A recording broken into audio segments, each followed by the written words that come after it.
Mahad waxaa iska leh Ilaah walaalahayga qaaliga ah. Waxaan idinku salaamayaa magaca Rabbigeenna Ciise Masiix. Waxaan maanta jeclaan lahaa inaan idinla wadaago sharciga ku noqoshadiisa cutubka 1 aayadda 9. Waa aayad aad u yaab badan oo rajo leh. Marka ugu horreysa ee aad akhrido, waxaad u malayn kartaa inay tahay wax caadi ah, laakiin dhab ahaantii waa wax weyn oo innaga Masiixiyiinta ah naloo barakeeyey inaan aragno oo aan maqalno. Aabbaha samada, boqorka boqorada, Rabbiga rabbiyada, qalbiyadeenna fur markaannu maqalno ereygaaga, Rabbiyow. Hana beddelo runtii, hana noo hoggaamiyo xaggaaga. Naga dhig kuwa wax walba kuu dhiiba. Naga dhig kuwa sii wada inay adiga kugu kalsoonaadaan, Rabbiyow, wax kasta oo aan haysanno, maxaa yeelay wax kasta oo aan leenahay adigaa iska leh. Amiin. Marka hore aan akhrino 1 Butros cutubka 1 aayadaha 3 ilaa 4. Mahad waxaa leh Ilaaha ah Aabbaha Rabbigeenna Ciise Masiix, kaas oo sida naxariistiisa weyn noogu dhalay mar labaad rajo nool, taas oo ku timid sara kicidda Ciise Masiix ee kuwii dhintay, si aynu u helno dhaxal aan baabayn, aan wasakhoobayn, oo aan libdhinayn, kaas oo idiin loogu kaydiyey samada. Amiin. Haddaba markaan dib ugu noqonno sharciga ku noqoshadiisa axdigii hore, cutubka 1 aayadda 9. Sidaas daraaddeed reer Laawi saamigood iyo dhaxalkooduba lama ay laha walaalahood, Rabbigu waa dhaxalkooda, siduu Rabbiga Ilaahiinna ahu u sheegay. Kadibna aan u gudubno 1 Butros cutubka 2 aayadda 9. Laakiinse idinku waxaad tihiin farcan la doortay, wadaaddo boqortooyo ah, quruun quduus ah, dad Ilaah gaar u leeyahay, si aad u sheegtaan wanaaggiisa kan idiinka yeedhay, gudcurka oo idiin yeedhay iftiinkiisa yaabka leh.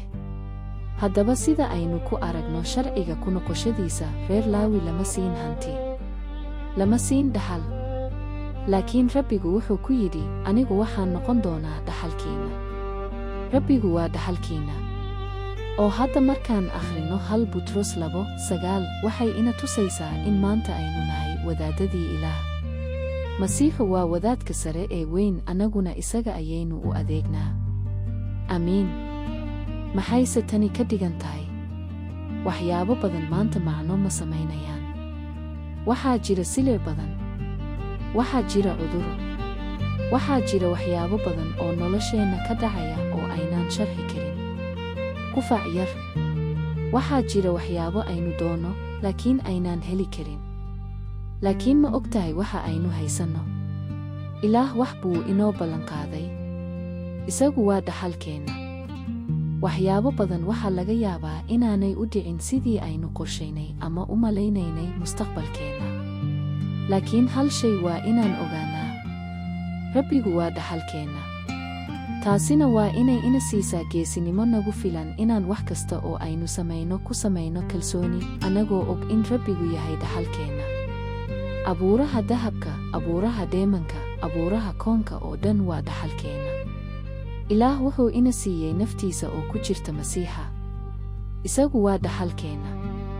Waxaa laga yaabaa in tani hadda aanay si buuxda kuu gelin, laakiin haddii aad si qoto dheer uga fikirto, waxaad haysataa hodantinimo aanu qof kale lahayn. Waxaad ka taajirsan tahay Bill Gates. Waxaad ka taajirsan tahay Elon Musk. Haddii Ilaah yahay dhaxalkeenna, maxaynu kale oo u baahannahay?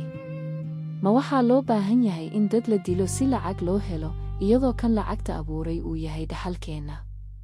Laakiin sidoo kale 1 Butros cutubka 2 aayadda 9 waxay ku dhammaanaysaa iyadoo leh, si aad u sheegtaan wanaaggiisa kan idiinka yeedhay, gudcurka oo idiin yeedhay iftiinkiisa yaabka leh.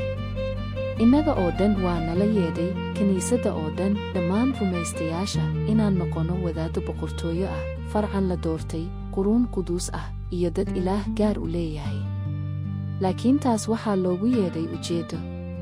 Ujeeddadaasina waa inaan Ilaah ammaano oo dadka kale gaadhsiino, si iyaguna looga soo bixiyo gudcurka, ay iyaguna u helaan Rabbiga dhaxal ahaan, oo ay midho u dhalaan. Laakiin aynu yeelanno hubaaladan barakaysan. Hubso in Rabbigu yahay hantidaada. Waa ku filan yahay. Waxyaabo badan waxaa laga yaabaa inaanay u dhicin sidii aad filaysay, laakiin isagu waa ku filan yahay. markaad gudanayso adeegaaga wadaadnimo ee ah inaad Ilaah ku dhawaaqdo wanaaggiisa noloshaada iyo inaad ku dhawaaqdo wanaaggiisa nolosha dadka kale, waxaad sii dhaxli doontaa isaga.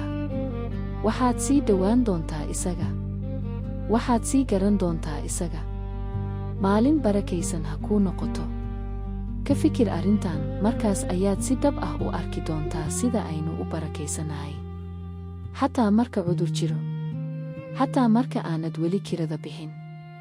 Inaan ogaado in Rabbigu yahay dhaxalkaygu waa igu filan tahay. Amiin.